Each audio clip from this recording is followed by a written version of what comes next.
We're going to continue on the novel technology and techniques theme. Our next presentation is by Dr. Hans Christian Mahler from Lonza.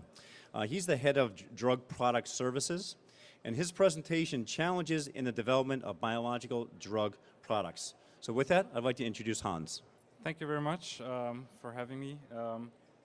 And the kind of introduction, I want to invite you into a little journey into drug product. And want to basically give a very brief introduction and provide an overview into challenges for development and manufacture of biologic drug products with specific examples for high concentration formulations, particulates in drug product, and drug product primary packaging. So maybe starting off, what is a drug product? The drug product is basically transferring a molecule into something that can be used by the patient. So the drug product contains the active ingredient, the molecule, excipients, is also integrated with the primary packaging and possibly a device that enables stable and successful administration to the patient. Maybe it's worth mentioning is that the drug product needs to be integrated and like considering really its parts and pieces. So a formulation, the composition of a drug product needs to be well managed together with the primary packaging and the device to ensure usability by the patient next to stability. But also there's an interlink with manufacturing process and manufacturing process design from a drug product kind of view. So you could optimize your formulation, yet you could completely destroy it by manufacturing it the wrong way. If you, for example, choose the wrong pumps or maybe even the wrong tubing. Industry and health authorities increasingly recognize the importance of a drug product, and a drug product can help to differentiate your product and can be also an internal source of complexity. Regulatory requirements are evolving for drug products, so in most cases you can expect in INDs or BLAs getting a lot of questions on things like formulation design, particulates that basically you have to prove absence, prove simulated administration to patients, and container closure integrity questions, for example, more recently by FDA actually. So with that slide, I just want to highlight a couple of challenges that you could possibly encounter when you develop a drug product.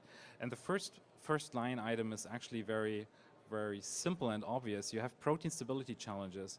So that could be chemical degradation like demidation, oxidation, providing quite some challenges, especially for novel molecules. Protein aggregation, of course, which is in suspicion to be connected to immunogenicity of these products too. And proteinaceous particles that have been long overlooked and that certainly need to be adequately assessed for during formulation development, but also during routine manufacture. The primary packaging can be a source of challenge too, because you could have interaction with the components of your formulation. For example, you could have barium ions coming out of your glass, interacting with sulfide ions from your formulation, creating an insoluble matter over time. You could have so-called glass fogging, I'll come to that in a second, or glass delamination, where actually parts of your glass would enter the product as a function of time and as a function of how you actually wash and sterilize the vial.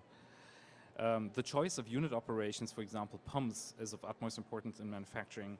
Pumps have been a great deal actually in context of creating protein particles if you use the wrong pump.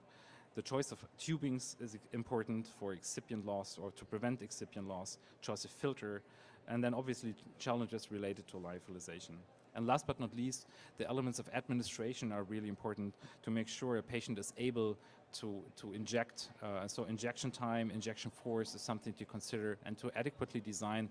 Even before you start thinking of your formulation, you must think about how you want to administer it. What kind of needle do you want to use? Is it compatible with a pen and auto injector? How do you reconstitute the lyo in an actual clinical setting and in the field later on for a commercial product? High concentration formulations are important for subcutaneous use, but also for intravitreal injections, so basically into the eye, because these routes of administration are usually limited by the amount of volume that you could give, in contrast maybe to intravenous injections. A number of products are being developed for sub-Q or intraocular use in autoimmune disease, Parkinson's disease, and even increasingly in cancer indications. So you would have typically an injection volume limit for sub-Q around about 1.5 mil, which is currently believed to be on the edge of what is injectable sub-Q. Yet I think there's a lot of room for exploring higher injection volumes here. And for intravitreal, actually, people don't want to inject more than 100 microliters into the eye because of concern for intraocular pressure increases. High concentration formulations especially pose challenges to stability, manufacturing, and administration. So in the sense of stability, just as a function of your protein concentration, you will see aggregation and self-association and protein particle formation actually happening. It's very much likely that this will happen at an increasing scale compared to low concentration products. The high concentration determines viscosity of your product, and the viscosity can have an impact on your UFDF downstream operations and have on transmembrane pressure and flux rates, etc. But it would also impact the ability to filter it, for example, through sterile filters, and obviously also impact the ability to fill it in the vial. You could see drying in filling needles basically because of this high concentration here.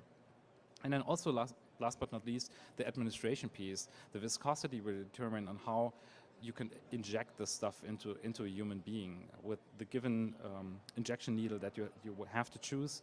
So for example, if you're injecting something into the eye, you may want to target a 30 gauge needle, yet if you're more viscous than a couple of centipores, you will just have a very, very high injection force to be able to inject that. And tissue back pressure and functionality of devices are just some other buzzwords. So you need to appropriately design your quality target product profile up front to characterize your product rheologically by viscoelastic studies, understand the impact of key parameters like shear rate, appropriate formulation design to be able to mitigate not only stability but also viscosity, for appropriate manufacturing design, appropriately setting specifications, and then obviously appropriate design and evaluation of the administration to the patient. These are two examples from literature. One is basically just plotting and analyzing by calculation the travel force against the dynamic viscosity and the needle inner diameter. And you could see that if you have a very, very tight needle with very high viscosity, you may need injection forces of 200 Newton. Yet, just as a comparison, the WHO sets a limit of 10 Newton for disposable syringes. So you're in a very different ballpark here.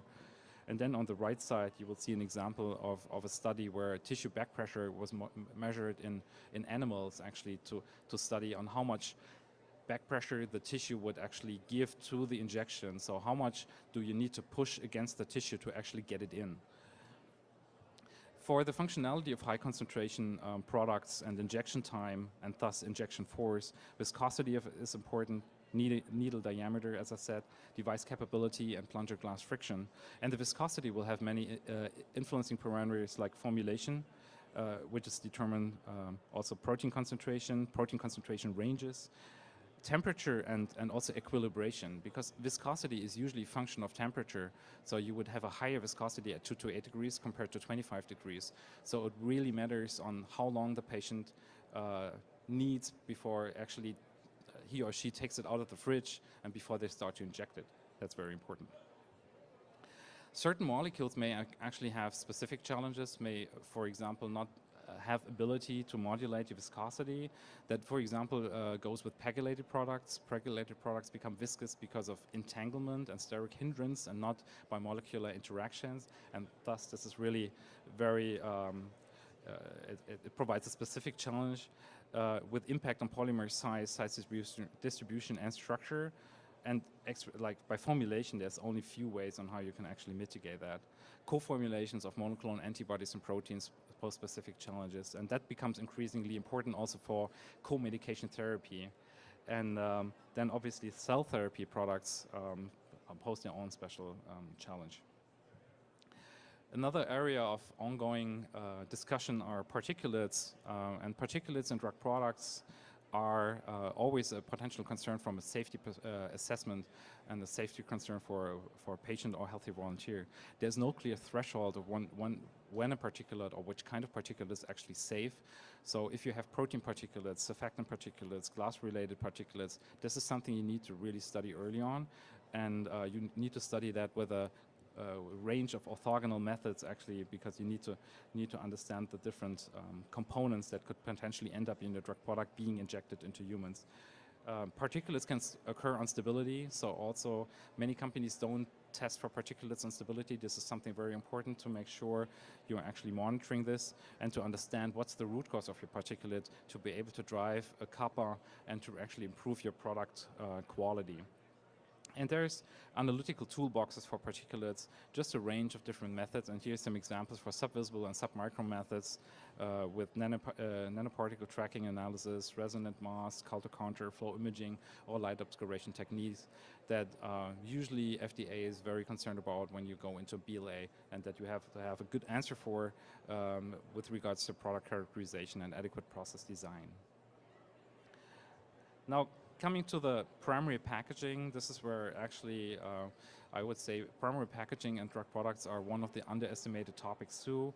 Just two examples of what can happen here is you may see so-called fogging. This is where you have cosmetic issues in your freeze-dried cake. This is on the left side here, and this could lead to basically lower yields in your drug product manufacturing. It could also be a complete reject if that dried piece comes into a contact between stopper and the head region. It could become a question of container closure integrity even. And on the right side you see delamination, and delamination was one of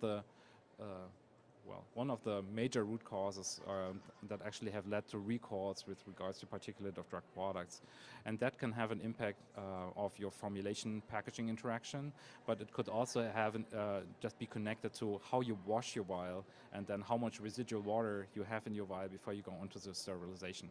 So it again is really on the interplay of primary packaging, formulation, and processing here. The USP has made a revision of 1207, of the monograph 1207, requiring basically more thorough studies on the primary packaging and container closure integrity measurement. Many companies use dye ingress testing these days for container closure integrity testing. This will not be considered sufficiently sensitive anymore. There's many questions to use improved methods like helium leakage, etc. And this is something really that you need to study early on to make sure that there's no compromise in container closure integrity, thus not sterility, thus no impact on your patient.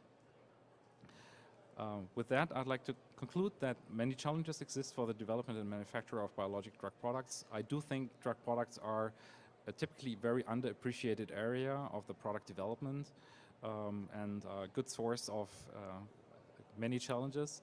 High concentration formulations and products specifically pose a number of challenges, including challenges in manufacturing for stability and for administration. And the adequate drug product design is very important. Particulates are a typical challenge for drug products. Many agencies will ask about this. Again, it has a potential connection to patient safety.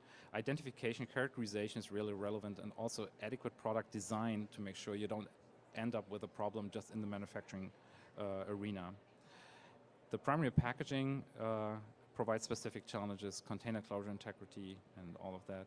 And so I would conclude that drug products are best developed in an integrated approach, considering formulation, primary packaging device, considering the way you want to administer the drug product manufacturing process, but also the connectivity between drug substance and drug product, because parts, if not all, of your formulation will be introduced in your downstream processing. And patient focus and having a clear quality target product profile for process design is really of utmost importance, not to just jump to conclusions. With that, I'd like to acknowledge a couple of colleagues in Lonza, and if you've got any questions or comments, I'd be happy to take them, or you can also contact me offline. Thank you.